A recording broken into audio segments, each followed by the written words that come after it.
पांचों उंगलियां बराबर नहीं होती।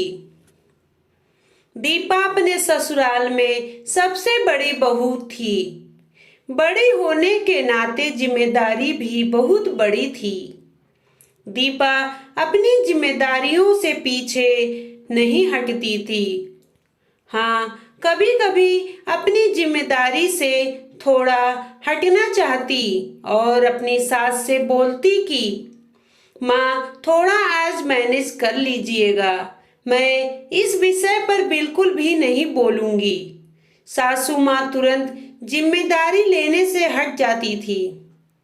एक दिन दीपा की देवरानी बिना किसी से पूछे बिना बताए ही मार्केट गई। वहीं से अपने मायके चली गई। इस तरह से उसका मन बढ़ता गया। जब जी करता चली जाती थी। घर के किसी सदस्य से कोई मतलब ही नहीं थी। जो जो जी करता वही करती थी।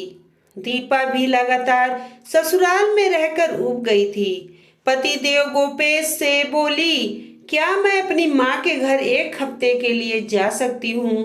तो फौरन गोपेश ने मना कर दिया और बोला, माँ से पूछ लेना, माँ कहेगी तो चली जाना।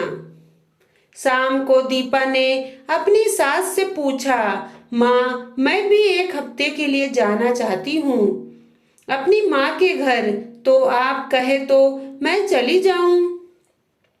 सासू माँ ने भी इनकार कर दिया। दीपा दुखी होकर अपनी माँ से फोन पर बात कर रही थी। उधर से माँ भी समझा रही थी। दीपा ने बोला, जो जितना करता है उसको उतना ही परेशानी का सामना करना पड़ता है। दीपा ने कहा, माँ मेरी देवरानी जब जी करता है तब चल देती है। जो जी करता है वही करती है। उसे कोई नहीं बोल पाता, मुझे हर कोई बोलता है।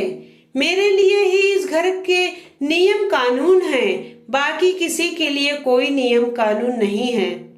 बेटा तुम चिंता मत करो, हम बहुत जल्दी ही आपसे मिलने आ रहे हैं और तुम्हारी सास से बात करके अपने साथ ही ले आऊंगी। कुछ दिन रहना फिर जाना। बेटा जो सबका सम्मान करता है, जो सबकी बातों को मानता है, उसी से सबकी उम्मीद जुड़ी होती है। उसी के लिए सारे नियम कानून होते हैं।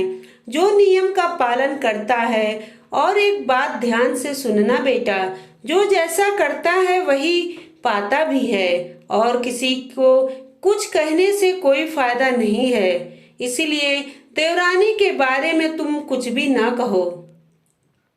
कहते हैं कि पांचों उंगलियां बराबर नहीं होती, तो जहां चार बर्तन रहता है वहीं आवाज आती है। जहां बर्तन ही नहीं रहेगा वहां आवाज कहां से आएगी? तुम समझदार हो, तुम मेरे बताए हुए रास्ते पर चलोगी तो हमेशा खुश रहोगी। सबका सम्मान करना और अपने सास ससुर की सेवा करना, जैसे हमने तुम सबके साथ तुम्हारी दादी माँ की सेवा की है। देखो आज मेरे सारे बच्चे सुखी हैं, मुझे भी किसी चीज की कमी नहीं है। एक ही माँ के चार बच्चे होते हैं, लेकिन सबके विचार स्वभाव अलग अलग होते हैं। इसीलिए सुरभि जी को दो बहुएं हैं, एक तुम एक शिखा। तुम दोनों में भी वही फर्क है। तुम शिखा जैसी नहीं बन पाओगी, शिखा तुम जैसी नहीं बन पाओगी। दीपा माँ के समझाने से काफी समझी और जो दुखी थी वो थोड़ा उसका मूड ठीक हो गया और अपने घर रोजमर्रा के काम में बिजी हो गई। दूसरे दिन दीपा के मायके से माँ पापा भाई बहन सब लोग आए और दीपा बहुत खुश हुई। दीपा की माँ जाने से पहले दीपा की सास से बात की और दीपा को मायके जाने की इजाजत मिल गई। दीपा भी खुशी खुशी पैकिंग की और अपनी माँ के साथ मायके गई।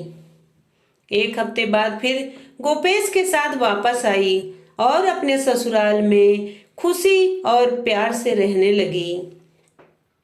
आज का वीडियो अच्छा लगा हो तो लाइक करें, कमेंट करें और देखते रहिए सुषमा मोटिवेशनल स्टोरी 2.0। चैनल को सब्सक्राइब करना मत भूलिएगा। धन्यवाद।